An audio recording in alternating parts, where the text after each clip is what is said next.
ഏവർക്കും നമസ്കാരം, പ്രണാമം. ഞാൻ കഴിഞ്ഞ 6-ാം തീയതി പറഞ്ഞിരുന്നു. ചില വിഷയങ്ങൾ പറഞ്ഞു വരുന്നതിൻ്റെ ഇടയിൽ അവസാനമായിട്ട് ഞാൻ പറഞ്ഞു, അടുത്ത 48 മണിക്കൂറിനകം വിഷമകരമായിട്ടുള്ള ഒരവസ്ഥയെ സൂചിപ്പിക്കുന്നു.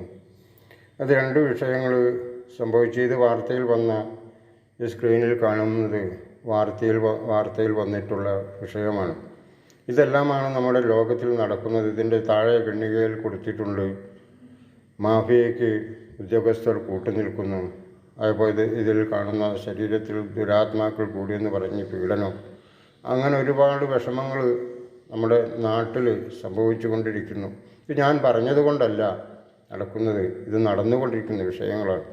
48 മണിക്കൂറിനകം എന്തോ വിഷമകരമായിട്ടുള്ളൊരവസ്ഥയെ സൂചിപ്പിക്കുന്നു എന്ന് പറഞ്ഞതിൽ 7-ാം തീയതിയും ഞാൻ പറഞ്ഞിരുന്നു, ഇന്ന് ഇത് സംഭവിക്കും എന്ന് പറഞ്ഞിരുന്നു. ആ 7-ാം തീയതിയാണ് ഈ വാർത്ത വന്നിട്ടുള്ളതും. ആയതുപോലെ തന്നെ എൻ്റെ ജ്യേഷ്ഠൻ്റെ ഭാര്യ അന്നേ ദിവസം 7-ാം തീയതി മരണപ്പെടുകയും ചെയ്തു. ഈ വിഷയങ്ങളെല്ലാം സത്യമായി തന്നെ നമുക്ക് മനസ്സിലാക്കുവാനായിക്കൊണ്ട് സാധിക്കുന്നു. അതുപോലെ മുൻപ് 2 വിഷയങ്ങൾ വിശദീകരിച്ചതിലും സൂചിപ്പിച്ചതിലും ആയവയും അപ്രകാരം നടന്നിട്ടുണ്ട് എന്നും സൂചിപ്പിക്കുന്നു. ഇതെല്ലാം സൂചിപ്പിക്കുന്നത്, ഇതെല്ലാം എൻ്റെ കഴിവ് അല്ല, എൻ്റെ ഉപാസനയുടെ ഭാഗമായിട്ടുള്ള ആയവയിൽ നിന്നുള്ള അറിവുകളാണെന്നറിയുക. ഞാൻ ഇതിനൊരു നിമിത്തമായി എന്ന് മാത്രമേ ഉള്ളൂ.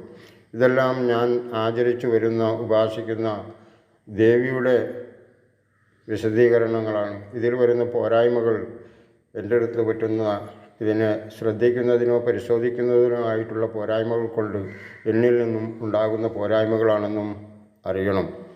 മാത്രവുമല്ല, നമ്മൾ ഓരോ ദിനവും നമ്മൾ ശ്രദ്ധിച്ചുകൊണ്ട് മുന്നോട്ട് പോകണം. എല്ലാ വിഷയങ്ങളിലും, എല്ലാ കർമ്മ മേഖലകളിലും, കുടുംബജീവിത ചര്യകളിലും നമ്മൾ മുന്നോട്ട് പോകുമ്പോൾ വളരെയധികം ശ്രദ്ധിക്കേണ്ടതായിട്ടുണ്ട്. നമ്മൾ വാക്കുകൾ പറയുമ്പോഴും ഓരോരോ കർമ്മങ്ങൾ, പദ്ധതികൾ ആസൂത്രണം ചെയ്യുമ്പോഴും അതിൽ സത്യസന്ധതയും ധർമ്മനിഷ്ഠയും പാലിക്കേണ്ടതുണ്ടെന്നും സ്വഭാവശുദ്ധിയും വ്യക്തിത്വവും യുക്തിത്വവും കൊണ്ട് നമ്മൾ മുന്നോട്ട് പോകണം. അപ്രകാരമുള്ള മാനുഷിക മൂല്യങ്ങൾക്ക് ഉതകുന്ന രീതിയിൽ നമ്മൾ ജീവിക്കുവാനായിക്കൊണ്ട് ശ്രദ്ധിക്കണം ഏവരും. നമുക്ക് വേണ്ടി, കുടുംബത്തിന് വേണ്ടി, കുലത്തിന് വേണ്ടി, വംശത്തിന് വേണ്ടി, ഗോത്രത്തിന് വേണ്ടി, ലോകത്തിലുള്ള മനുഷ്യർക്ക് വേണ്ടി